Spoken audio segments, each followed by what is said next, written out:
పిల్లగా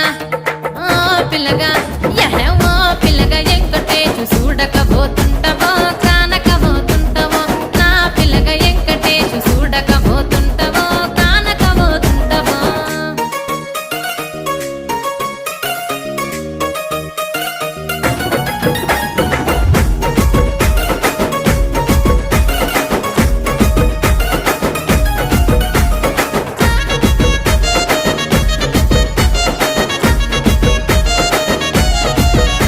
ఓయ్ కండ్లకు కాటుక వెడితే కన్యాకుమారి